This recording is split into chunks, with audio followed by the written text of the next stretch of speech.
Bem-vindos a mais um vídeo no meu canal.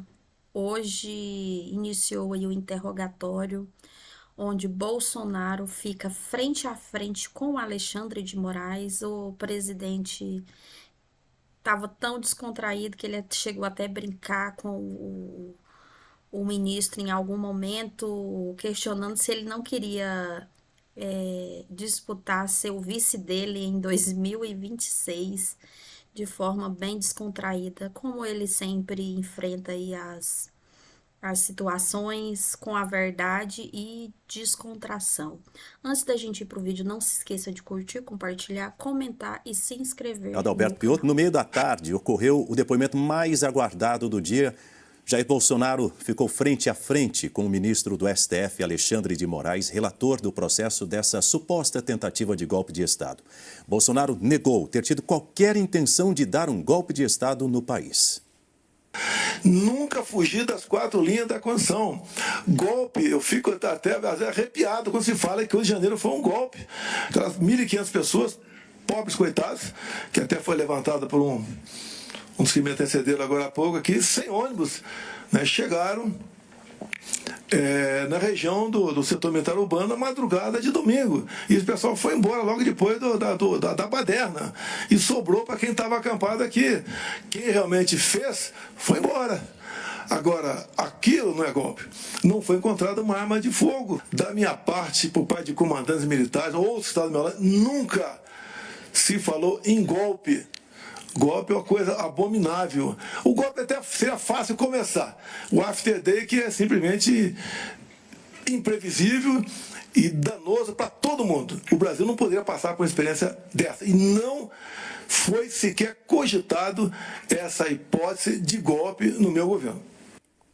Bolsonaro também foi questionado sobre a reunião ministerial em que teria sido discutida a suposta minuta do golpe com comandantes das Forças Armadas. Se bem que eu digo uma coisa, né?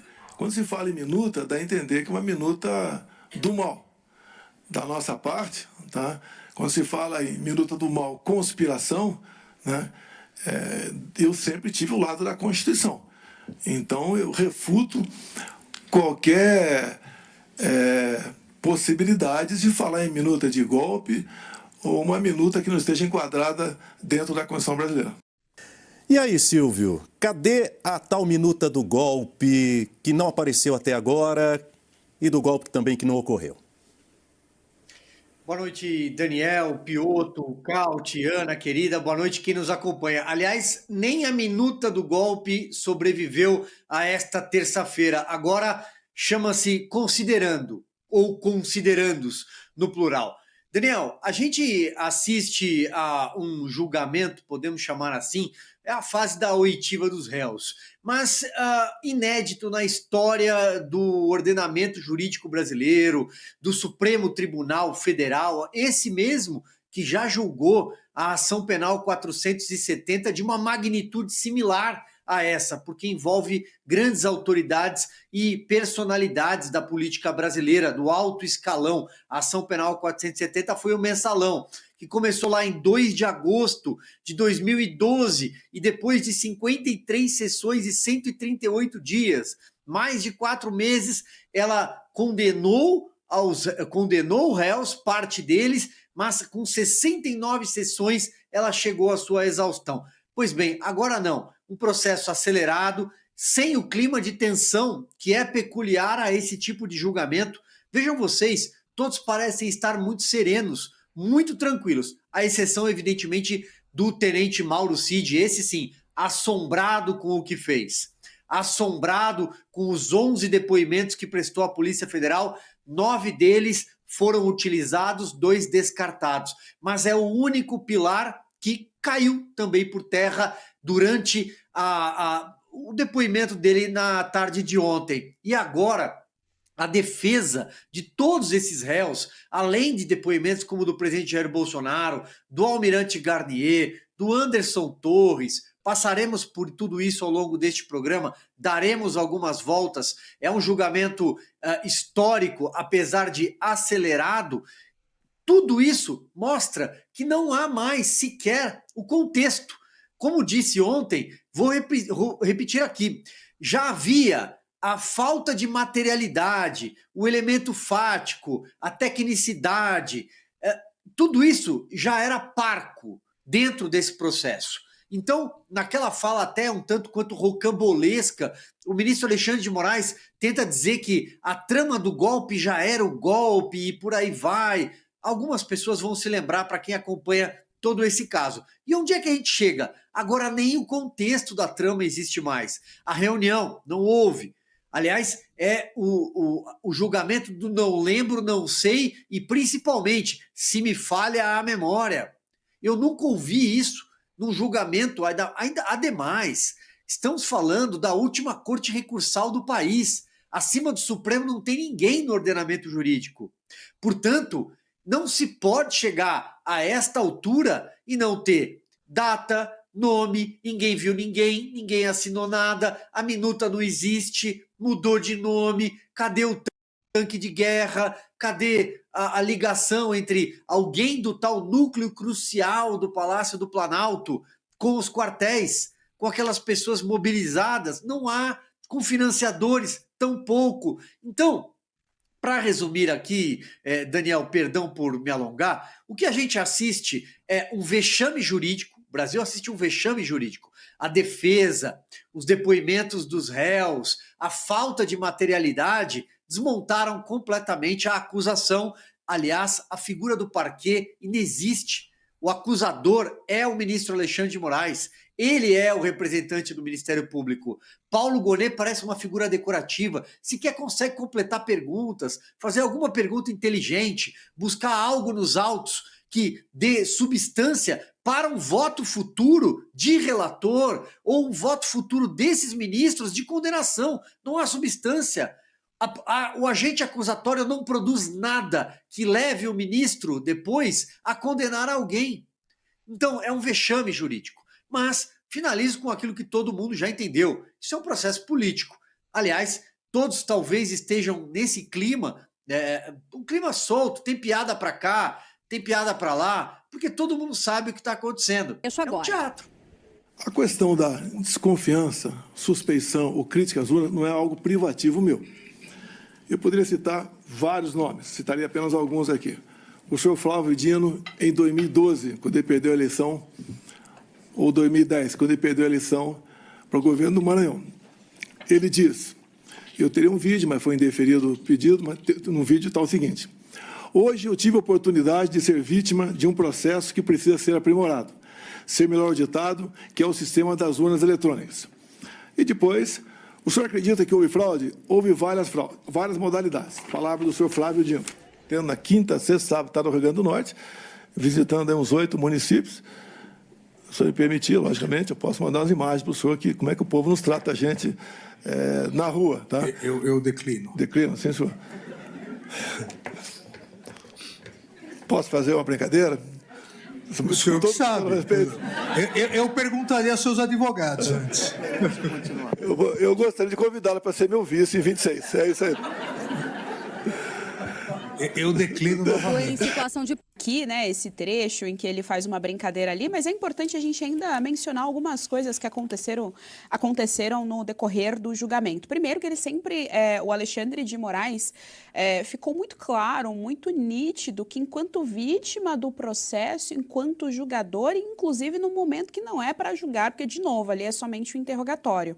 E ele fica constantemente corrigindo, para usar uma palavra mais popular, as falas do Bolsonaro. É outra característica que chamou a atenção dentro desse julgamento. E em relação a essa piada específica, uma ala ficou um pouco mais preocupada com o momento da piada, mas outro questionamento que foi levantado nesse momento da piada, além da tranquilidade do Bolsonaro, é a postura política do Alexandre de Moraes. Se ele tem uma postura política que forme uma chapa. Pois é. Um filósofo antigo dizia que o estilo é o homem. Era o Buffon que fazia isso. Não confunda com o Buffon. Era o Buffon. O ministro Alexandre de Moraes tem o estilo dele, mas o estilo Bolsonaro, dessa vez, funcionou bem.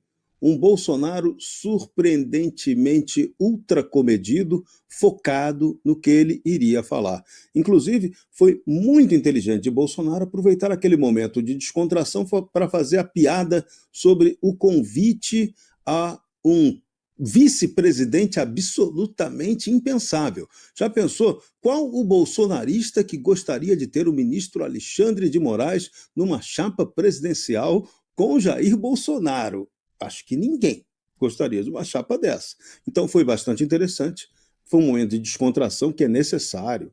Você não tem ideia da pressão de alguém estar sentado num julgamento desse tipo. Um julgamento que você sabe, todo mundo sabe, que peca por uma injustiça original, porque não houve tentativa de golpe de Estado para a tomada do poder no 8 de janeiro.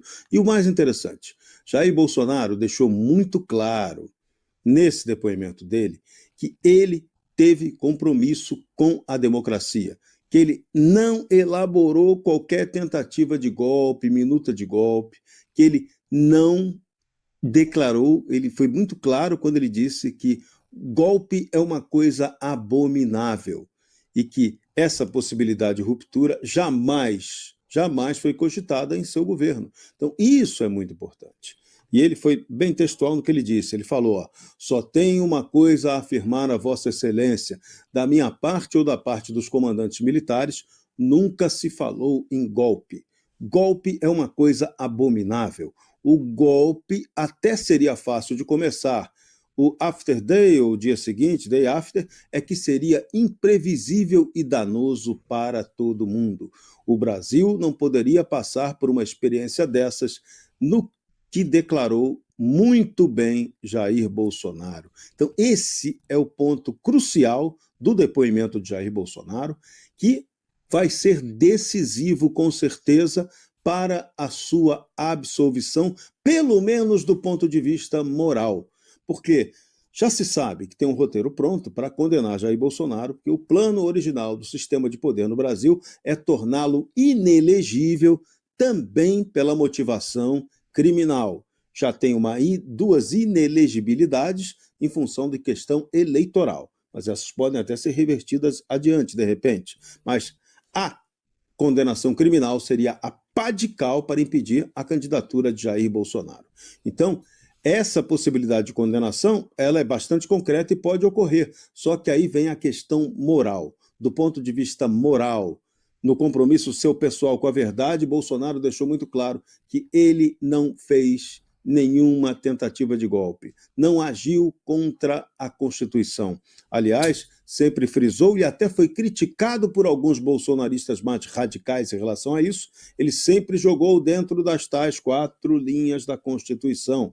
Então, não houve golpe. Esse é o ponto fundamental. Então, mesmo que seja condenado por isso, Bolsonaro, no fim das contas, será reconhecido pela maioria das pessoas sensatas como alguém que foi vítima de uma grande injustiça.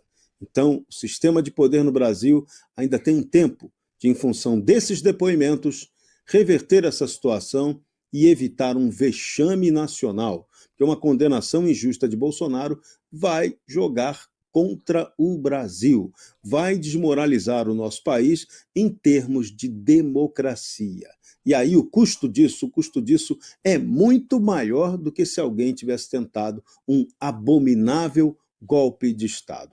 Vamos lembrar, a teoria de golpe de Estado é muito objetiva e muito clara. Você, para dar um golpe de Estado, você tem que ter, primeiro pressuposto, força militar para realizá-la. Não houve isso no Brasil. Você precisa ter apoio parlamentar para sustentar esse golpe. Não houve isso no Brasil. E apoio popular para esse golpe acontecer, também não houve isso no Brasil, embora as pessoas nas portas dos quartéis pedissem uma espécie de intervenção militar que não era uma medida de força, mas uma ação para que os militares voltassem a mediar, aplicando o artigo 142 da Constituição, para que houvesse um reequilíbrio institucional. Essa tese é justa ou injusta?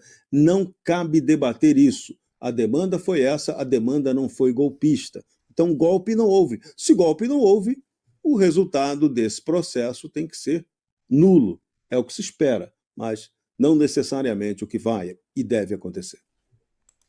Essa minuta do golpe ou minuta do Google, né? Conforme o próprio Anderson Torres desmentiu aí e acabou com essa narrativa do golpe.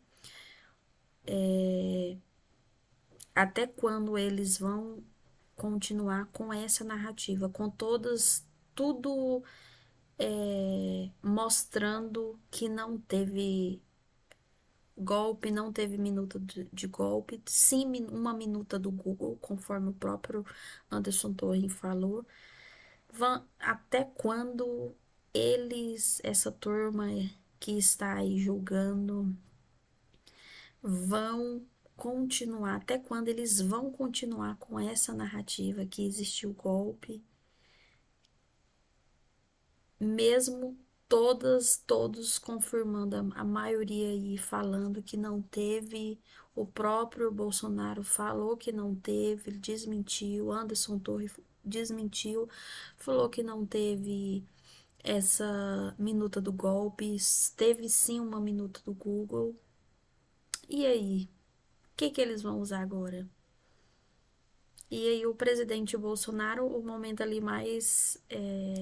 teve um momento aí de descontração, que foi no momento quando ele chamou de forma bem descontraída. Primeiro ele falou, né, que era se o ministro permitisse, né, ele mandaria as fotos, vídeos de como que o pessoal recebe ele, né, quando ele vai visitar os estados.